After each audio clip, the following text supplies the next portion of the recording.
remaja berseragam putih biru. Ada juga yang sedang membawa banyak bawaan seperti dirinya, dan tentu saja ia adalah anggota pramuka penggalang lain yang akan ikut acara perkemahan. "Kita kumpul di mana, Kak?" tanya Yansa yang melihat Aan, mantan ketua MPK yang kebetulan datang berbarengan dengannya. Kita langsung ke gugus depan aja. Bubuhana sudah ada di sana," jawab Aan sambil menenteng wajan dan jerigen berisikan minyak tanah. Keduanya lalu berjalan beriringan melewati meja piket dan hendak berbelok ke arah kiri. Tiang-tiang yang terbuat dari kayu ulin bercat hijau terlihat kokoh menopang atap kanopi di sepanjang koridor. Ya, sekolah mereka memanglah bangunan tua yang dulunya merupakan bangunan penjara. Meskipun sudah dipugar, namun beberapa bagian masih dibiarkan seperti adanya. Dinding-dinding tebal, 2 kali lebih tebal dari dinding beton pada umumnya, menjadi ciri yang paling menonjol. "Kak, terpal nggak ketinggalan kan?" Andreas menyambut Aan dan Yansa bukan dengan ucapan selamat pagi, namun dengan pertanyaan. Andreas adalah siswa kelas 1, Yansa siswa kelas 2, dan Aan adalah siswa kelas 3. Yansa dan Andreas sama-sama menjabat sebagai pengurus OSIS atau MPK. Yansa adalah ketua MPK. Andreas adalah anggota seksi bidang 2, sedangkan Aan adalah mantan ketua MPK. Acara seperti ini bukanlah kali pertama. Oleh karena itu, Andreas pun cukup akrab dengan dua kakak kelasnya ini. Di dalam gugus depan sudah ada 4 anggota lain yang menunggu sambil mengumpulkan barang bawaan sebagai perbekalan. Mereka semua akan berangkat ke Pantai Komba dengan menggunakan kapal tambangan.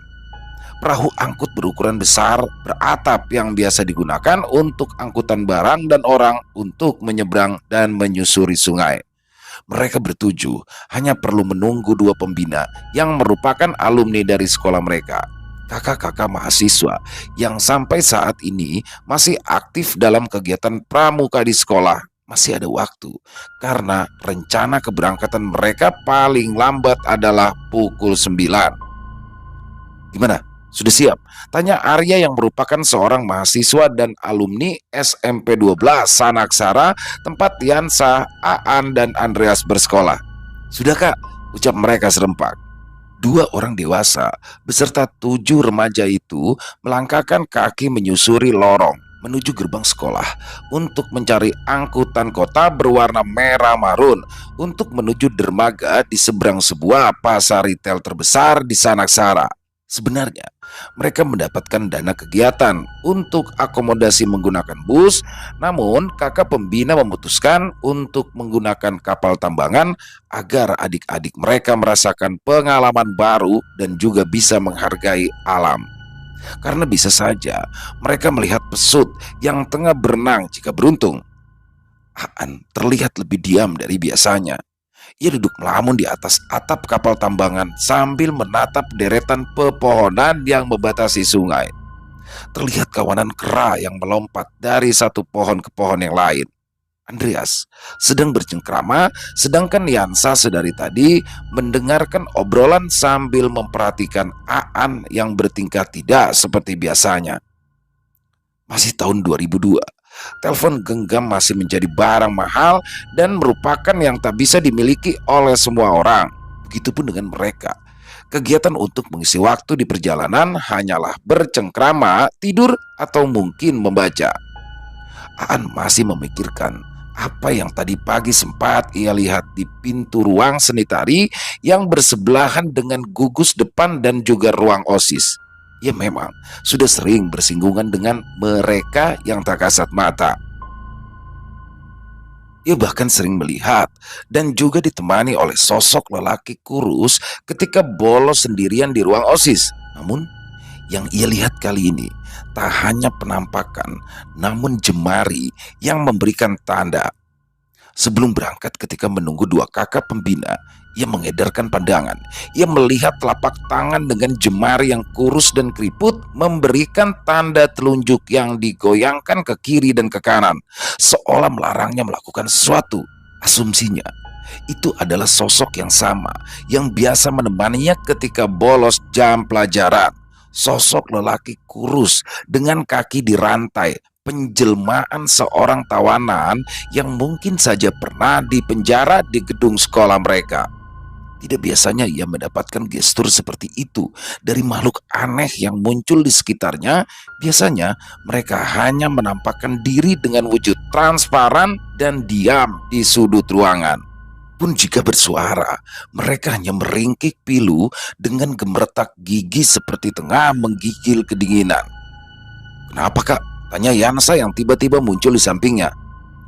"Gak ada apa-apa. Bagus pemandangannya," jawab Aan mencoba menutupi kegundahannya. Beruntung, mereka melewati satu pulau kecil dengan pura yang berdiri megah di atasnya. Pulau yang entah bagaimana bisa berada di tengah sungai yang berbatasan dengan muara. Itu pula yang langsung dijadikan alasan untuk menutupi senandika yang ia lakukan. Ini adalah kali pertama bagi Aan, Yansah dan Andreas melakukan perjalanan menyusuri sungai terbesar yang membelah Sanaksara menjadi dua bagian. Meski keduanya sudah pernah berkemah, namun ini adalah yang paling jauh dan paling unik. Juga bagi 4 remaja lain yang merupakan kawan mereka. 2 jam berlalu, mereka pun akhirnya mulai mendekati sebuah dermaga kayu yang dipenuhi deretan kapal tambangan dan kapal ketinting. "Ayo, siap-siap, bawa barang bawaan," ucap kakak pembina dengan rambut belah tengah. Mereka pun langsung bergegas turun dari atap kapal dan mengambil barang-barang bawaan masing-masing. Tangan mereka terasa penuh. Punggung mereka yang menggendong ransel terlihat seperti kura-kura yang membawa tempurung. "Terima kasih, Pak," ucap mereka bersama-sama sebelum melangkahkan kaki meninggalkan dermaga. Setelah ini, mereka harus berjalan kaki kurang lebih 9 kilometer untuk bisa mencapai tempat tujuan karena memang tak ada angkutan umum yang menuju ke tempat perkemahan. Kaki mereka serasa kejang dan berotot. Betis mereka terasa kencang setelah perjalanan panjang yang justru baru saja mereka mulai. Masih sekitar 8 kilometer lagi hingga mereka sampai ke tujuan. Beruntung, Andreas membawa sebuah sepeda kecil yang digunakan untuk mengangkut bahan makanan. Ya, sepeda kecil itu lalu didorong perlahan sambil menjaga barang bawaan agar tetap seimbang. Tintin, langsung terdengar dari arah belakang. Sebuah mobil bak terbuka, melambat dan berhenti di depan mereka. "Mau kemana?" "Ayo ikut," ajak seorang wanita di bangku penumpang. "Mau ke Pantai Komba, Tante. Boleh numpang kah?" tanya kakak pembina. "Ayo, kada sampai pantai, cuma di dekat pintu masuk kampung," jawab wanita yang ada di kursi penumpang. "Ya, makasih Tante," jawab kakak pembina. Senyum seketika tersungging di wajah 9 anak pramuka itu. Akhirnya, mereka tak perlu berjalan 8 kilometer lagi untuk bisa sampai di tujuan. Mereka semua bergegas menaiki mobil angkutan di bak belakang yang masih kosong. Semilir angin terasa bertiup di wajah mereka. Seketika mobil bergerak sejenak, mereka merasa lega. Kaki mereka yang lelah bisa diistirahatkan sambil bercengkrama. Namun tidak bagi Aan. Ia tetap lebih pendiam dari biasanya. 45 menit, mereka pun berhenti di depan gerbang yang bertuliskan "Selamat datang di Desa Komba". Wajah remaja itu mendadak sumringah. Mereka bergegas turun dari bak angkutan sambil menenteng ransel dan juga bawaan. "Sampai sini ya," ucap ibu di bangku penumpang. "Ya, terima kasih banyak," seru mereka senang. Kemudian mobil bak terbuka itu pun berlalu. Mereka semua masih harus berjalan sekitar 2 kilometer lagi hingga sampai di tempat mereka akan mendirikan tenda. 1 kilometer lagi menuju gerbang pantai dan 1 kilometer lagi hingga titik tujuan. Perjalanan masih harus ditempuh sekitar 1 jam lagi. Dan ini adalah awal dari perjalanan spiritual mereka. 7 remaja dan 2 orang pemuda dewasa itu berhenti di depan sebuah gerbang. Tujuan mereka sudah tidak jauh. Tulisan "Selamat datang di Pantai Komba" membuat mereka semakin bersemangat. Hamparan pasir, pohon rindang, kios-kios kecil dari kayu dan deretan toilet umum terlihat menyambut kedatangan mereka. Juga beberapa orang wisatawan lokal yang tengah asik bercengkrama di atas karpet yang dihampar di atas pasir. Nafas panjang dihembuskan oleh Aan. Ia tahu bahwa cobaan akan ia rasakan di tempat ini. Di balik pohon, tepat di belakang kios-kios kecil tempat warga lokal berjualan, ia melihat ada sebuah bayangan hitam besar yang tengah duduk bersedekap. Tubuh besar itu seakan bisa menutupi seluruh bagian warung yang berjajar. Aan membuang pandang. Ia tak ingin sosok itu sadar bahwa ia bisa melihat yang tak kasat mata. Jalanan berpasir membuat langkah mereka lebih berat dari sebelumnya. Juga bagi Andreas yang harus mendorong sepeda kecilnya, seringkali ia berusaha keras agar tak tergelincir. Hingga 200 meter dari gapura, mereka pun bertemu sebuah jembatan gantung tua dengan rangka bercat merah. Papan-papan pijakan sudah terlihat bolong di beberapa bagian, membuat mereka harus lebih berhati-hati dalam langkah. Ketika mereka berhasil melewati jembatan, keadaan seketika terasa berubah. Mereka tak melihat bibir pantai.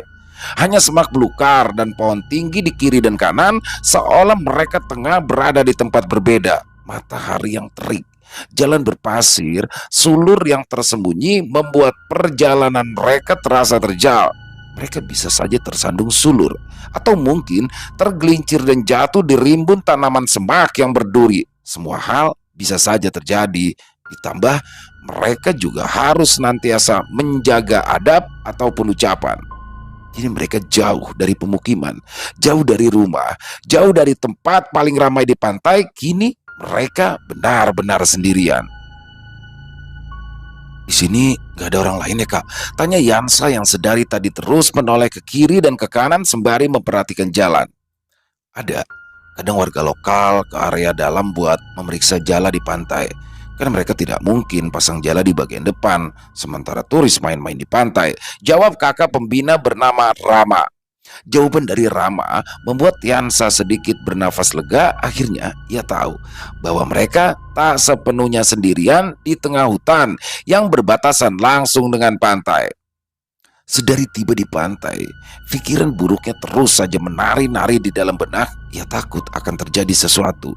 Ia khawatir akan melihat apa yang seharusnya tak ia lihat. Mentalnya belum siap untuk kemungkinan terburuk. Namun dengan jawaban yang baru saja ia dengar, ia merasa sedikit lebih tenang. Meski sebenarnya mereka tak akan menemukan seorang pun ketika malam.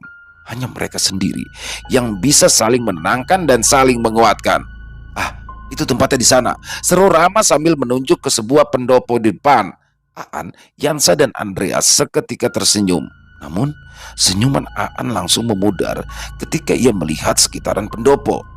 Ada sebuah bangunan dengan banyak pintu yang kemungkinan adalah deretan kamar kecil. Juga sebuah bangunan berbentuk kotak setinggi pinggang orang dewasa yang ia asumsikan sebagai tempat penampungan air. Hal yang membuat senyum Aan pudar adalah keadaan bangunan itu sudah kumuh, lusuh, rusak di beberapa bagian seolah sudah lama ditinggalkan. Ia terus diam, tak mengatakan apapun sebagai reaksi. Namun Yansa sadar air muka Aan yang berubah menunjukkan kekhawatiran yang besar. Ditambah Yansa tahu kalau Aan sudah sering melihat hal-hal aneh ketika di sekolah. Kita dirikan kemah di depan ya, di bawah pohon di sebelah pendopo, ucap Rama. 4 orang siswa penggalang lain bersorak. Mereka tidak sadar ini adalah sorakan terakhir mereka sebelum memasuki malam mencekam. 2 pemuda dan 7 remaja itu lalu membagi diri menjadi 3 kelompok: pencari kayu bakar, tukang masak, dan tukang bersih-bersih peralatan makan. Untuk 2 hari ke depan, tugas mereka akan dirollingkan agar tak ada kecemburuan, agar mereka semua dapat merasakan semua tugas secara bergiliran. Aan, Yansa, dan Andreas berada di 3 kelompok yang berbeda. Yansa bertugas mencari persediaan kayu bakar, Andreas bertugas memasak makanan untuk mereka, dan Aan bertugas mencuci dan membersihkan peralatan makan yang akan dan sudah mereka gunakan. Mereka menjebar. Yansa dengan 2 anggota lain mulai pergi berkeliling mencari ranting kayu kering yang bergeletakan di tanah. Mereka memang dilarang untuk mematahkan ranting yang masih kokoh. Aan mengedarkan pandangan. Banyak pohon-pohon yang tak ia kenal, namun ada satu titik yang membuat matanya seperti tertarik memandang. Dua pohon cemara yang berdiri sejajar. Dua pohon itu terlihat paling tinggi di antara pohon-pohon lain yang ada di sekitarnya. Sekilas, dua cemara itu seperti pintu gerbang. Aan mengambil kayu dan memeluk dengan satu tangannya yang lain terus memunguti dan menumpuk di depan dadanya. Pun dengan dua temannya yang lain, tiga remaja bertubuh kurus itu seperti tenggelam di balik tumpukan ranting kayu kecil. "Ayo, balik. Kita kumpulkan dulu di dekat tenda. Nanti kita balik lagi buat ambil kayu yang lain," ajak Aan pada dua kawannya. Mereka bertiga berjalan pelan beralaskan sandal jepit agar tidak tertusuk sesuatu di bawah pasir. Dari awal ia mencari kayu, Yansah tak bisa memalingkan pandangan dari pohon cemara kembar. Ia merasa seperti ada magnet yang terus menarik pandangannya hingga tak mampu memalingkan mata. Yansah tahu dua pohon cemara itu bukanlah pohon cemara biasa.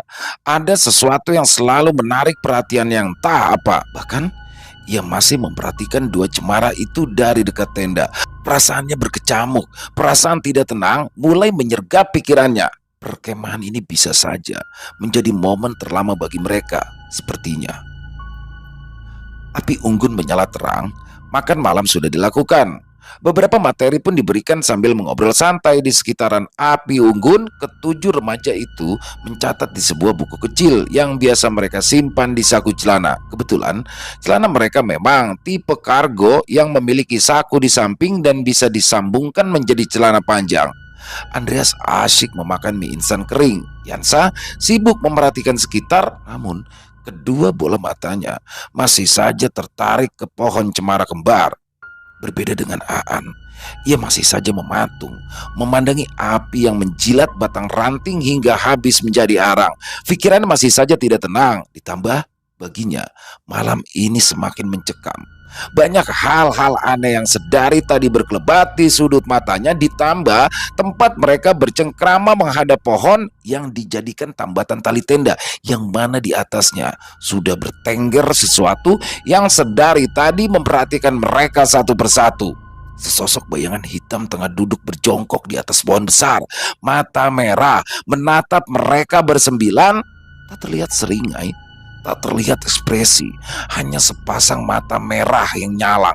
Hal itu pula yang membuat Aan terdiam sembari menundukkan wajahnya menghadap api unggun. Dalam hati, Aan berharap ada orang lain yang lebih dewasa datang malam ini dan menemani mereka. Setidaknya, kedatangan orang lain bisa membuatnya merasa lebih tenang hingga esok hari. Namun, harapan hanyalah harapan. Mereka bersembilan sendirian tanpa orang lain. Ia tak tahu apakah selain dirinya ada yang merasakan hal yang sama atau tidak. Pagi tiba.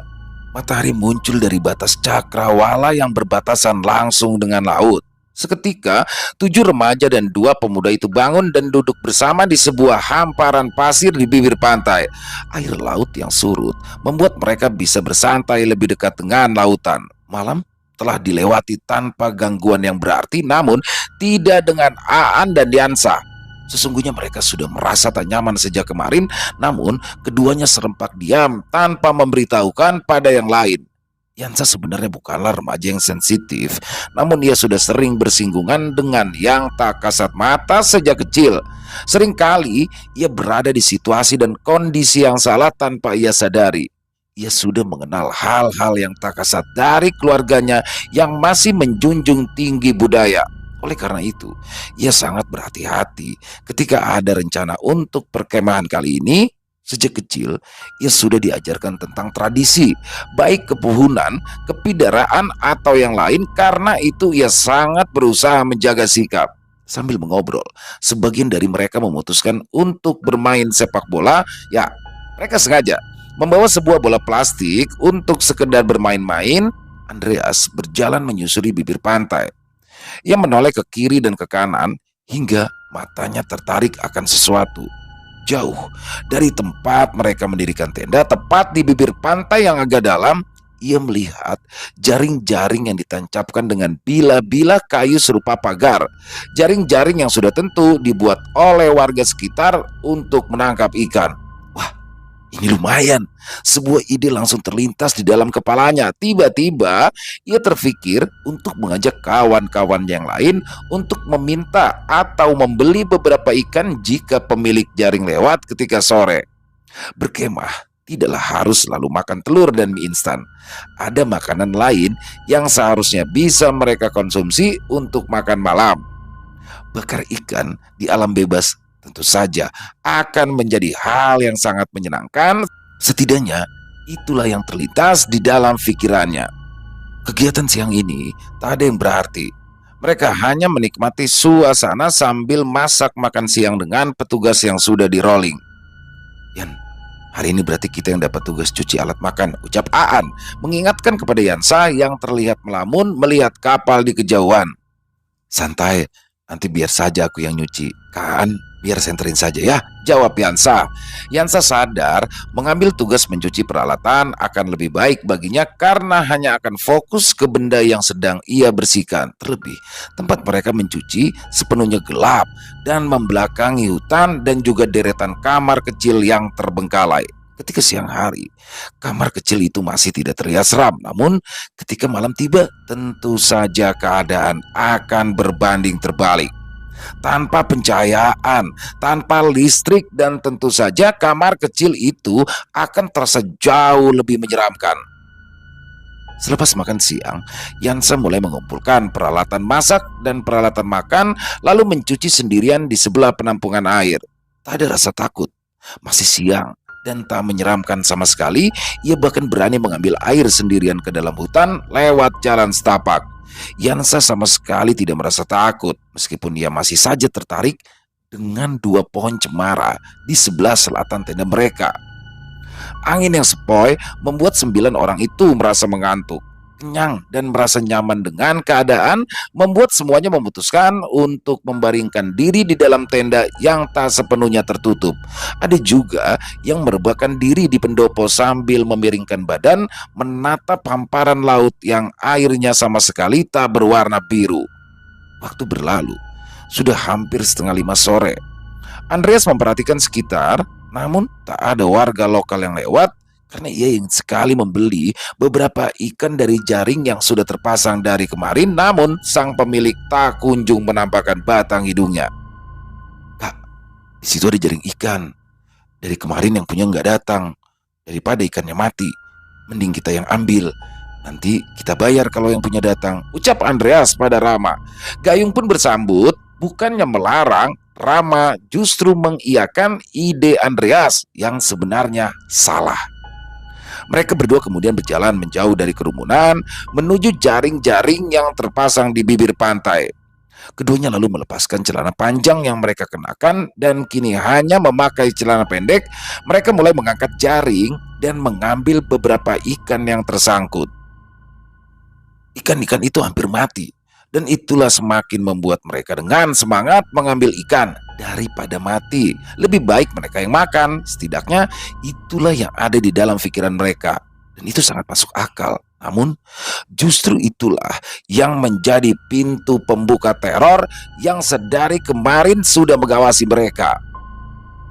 Ikan mulai dibersihkan, isinya dikeluarkan, sisihkan dikerik hingga tak bersisa. Mereka menyalakan 2 api, satunya sengaja dibuat hingga menjadi arang agar ikan yang mereka bakar bisa matang hingga ke dalam.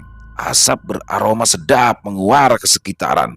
Meskipun dengan bumbu seadanya, tetap saja ikan yang mereka bakar terlihat menggugah selera. Tentu saja, aroma sedap itu tak hanya menggugah selera, namun bagi penghuni lain yang merasa diundang. Senja yang seharusnya mereka pakai untuk beribadah justru menjadi ajang senang-senang sambil membakar ikan hasil curian. Sedari awal, Aan sudah tidak setuju dengan tindakan Rama dan juga Andreas. Begitu pula dengan Yansa sebagai orang Kalimantan yang sedari kecil sudah akrab dengan pantangan dan hal-hal mistis. Ia sangat menjaga diri dari kemungkinan terburuk. Namun suara terbanyak adalah keputusan mutlak. Ia tidak mungkin protes dan tidak makan sendirian. Terlebih aroma ikan bakar itu sangat-sangat menggugah selera. Mereka semua makan dengan lahap. Tak ada acara salat berjamaah, mereka bersembilan seolah lupa dengan adat dan juga tata krama yang sudah diajarkan sejak kecil. Namun, Yansa dan Aan justru menjadi gusar. Keduanya merasa bingung akan berbuat apa. Keduanya akan membersihkan peralatan makan dan alat masak bersama di tempat gelap di tepi hutan. Hal itu pula yang membuat Aan dan Yansa menjadi semakin pendiam. Keduanya diselimuti ketakutan yang tak bisa mereka ungkapkan pada yang lain. Aan dan Yansa berjalan bersama sambil membawa tumpukan piring, panci, dan beberapa alat makan yang lain. Yansa duduk berjongkok membelakangi hutan. Aan berada di belakangnya sambil memegang senter. Biasanya Aan memang jahil. Ia selalu menyorot area yang tak diperlukan ketika diminta memegang senter. Hal itu juga tetap ia lakukan, namun alasannya justru karena ia takut dan khawatir. Sedari senja, Aan sudah melihat kelebatan bayangan yang mengintip kegiatan mereka. Tak hanya satu, mungkin puluhan. Makhluk yang tak kasat itu seperti merasa diundang oleh aroma menyengat ikan bakar yang begitu menggoda. "Kak, jangan senter sembarangan. Sorot ke sini saja," hardik Yansa yang sedari tadi kesulitan untuk membersihkan peralatan masak karena Aan yang tidak menerangi kegiatan yang sedang ia lakukan. Aan langsung tersadar dan menyorot tangan Yansa yang sedang membersihkan panci dan juga piring-piring kotor. Namun itu tak berlangsung lama. Aan kembali tidak fokus dan mulai menyorot kembali ke sembarang tempat. Aan menyorot senternya ke kiri dan ke kanan, seolah mencari cara untuk menenangkan diri. Namun aksi yang ia lakukan justru berubah kesalahan fatal. Ketika Aan menyorot ke arah kirinya yang merupakan deretan kamar kecil, Aan justru menangkap sebuah visual yang tak ia harapkan. Ia tanpa sengaja melihat sesuatu. Di pundaknya, seorang wanita tengah menyandarkan dagu sambil memandang wajah Aan lekat. Wajah wanita itu terlihat kekuningan dengan bibir kebiruan, rambut panjang yang lepek tergerai basah. Mata yang sepenuhnya berwarna hitam menatap Aan lekat, membuat remaja itu mematung sejenak dan langsung memalingkan muka. Berikut senter yang ia pegang, ia pun kembali fokus menyoroti Yansa yang sedari tadi menggerutu karena merasa gelap. Yansa dan Aan kembali ke sekitaran api unggun untuk bergabung bersama yang lain. Andreas terlihat tengah melamun menatap ke arah selatan, arah pohon cemara kembar. Ia terdiam tak bergerak. Namun ternyata tak hanya Aan yang menyadari perilaku Andreas yang aneh, Rama dan yang lainnya juga sadar. Mereka diam-diam melirik ke arah yang dipandang Andreas. Rama meninggalkan api unggun dan bertiarap diikuti yang lain. Yansa yang tak sadar malah asik merebahkan diri di batang pohon besar yang berada di dekat api unggun. Yansa masih mengistirahatkan dirinya karena lelah menggosok peralatan makan yang penuh minyak. Bukan hal yang baru sebenarnya, namun keadaan gelap membuat rasa lelahnya meningkat secara drastis. Aan yang ketakutan menyusul yang lain dan ikut bertiarap menatap ke arah cemara kembar, meninggalkan Yansa yang sendirian. Yansa menatap langit yang berbintang sambil menopangkan lengannya sebagai bantal. Lantas sesuatu mengalihkan perhatian Yansa. Sudut mata Yansa menangkap pergerakan di sebelah kanannya tepat dari arah pintu-pintu kamar kecil yang gelap. Yansa menolehkan wajahnya. Ia langsung beranjak duduk dan memperhatikan deretan pintu-pintu itu dengan seksama. Yansa seketika bergidik. Di hadapannya nampak cahaya putih tanpa sumber tengah bergerak keluar masuk dari pintu satu ke pintu yang lain. Bukan seperti cahaya senter, tapi lebih mirip bola berwarna putih terang yang melayang menembus dinding dan keluar dari pintu kamar kecil yang ada di sebelahnya. Ia beranjak dan menyusul 8 kawannya yang lain dan ikut bertiarap bertumpuk karena takut. Sementara di atap pendopo justru terdengar dentuman langkah besar dari arah selatan, tempat mereka semua menghadap. Terlihat sesosok tubuh dibungkus kain putih dengan kuncup kain di atas kepalanya.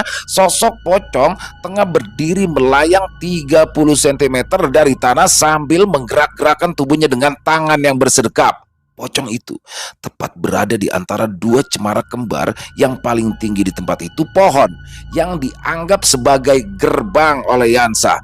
Yansa melihat sekitar hingga wajahnya mendongak ke atas pohon cemara. Di sana ia melihat cahaya putih tengah melayang berputar, sesekali menghilang dan kembali muncul menjadi dua lingkaran besar.